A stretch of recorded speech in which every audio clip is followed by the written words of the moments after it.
Hello, everyone. Welcome to the second activity in the National Archives Virtual Pajama Party series. I hope you've been enjoying reading the book, Sylvia and Aki. I know I have.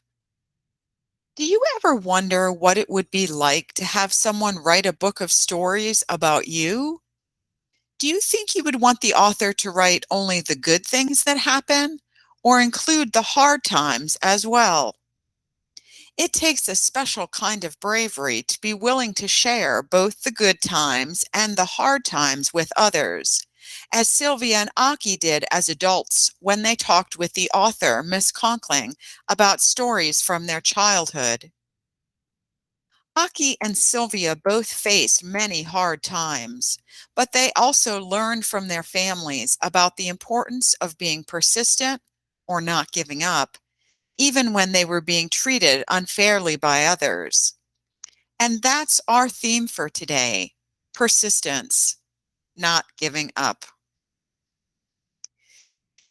Today, our historical sources from the National Archives demonstrate people showing persistence in different ways. We have two photos and two parts of testimony, which is a recording of someone talking from the Mendez court case, when Sylvia's and other parents took the schools to court for not letting their children attend.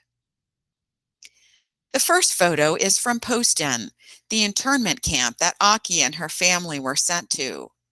It shows one of the things people had to do when they arrived at the camp: filling up a mattress bag with straw so it would be as comfortable as possible to sleep on.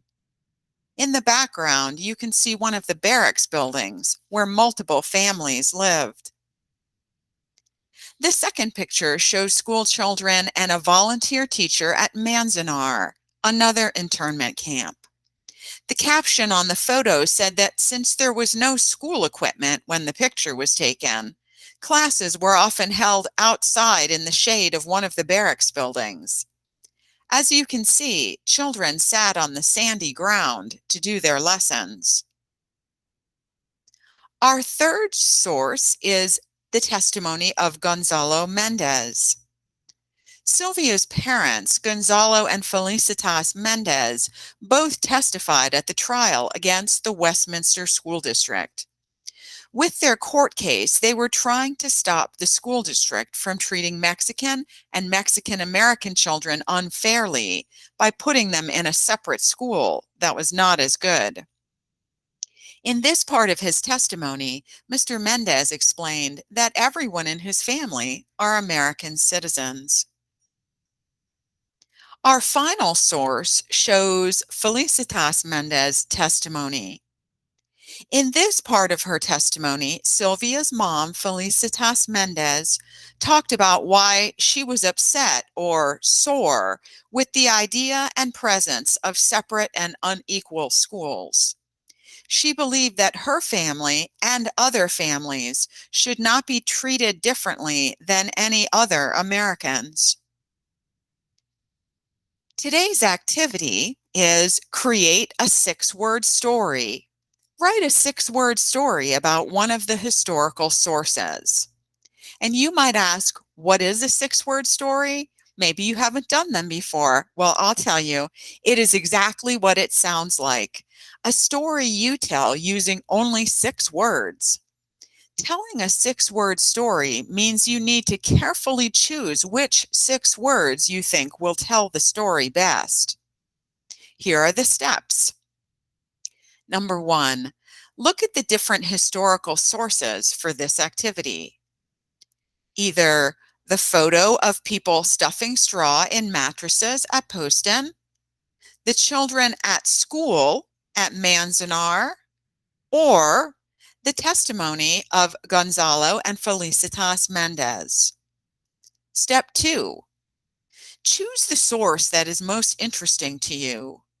Maybe it is the one that is most surprising, or the one that you are most curious about. Step 3, what words come to your mind as you look at the source? What story do you think the source is telling? Remember, a source can tell different stories depending on who is looking at it. And step 4, arrange the words into a story of 6 words.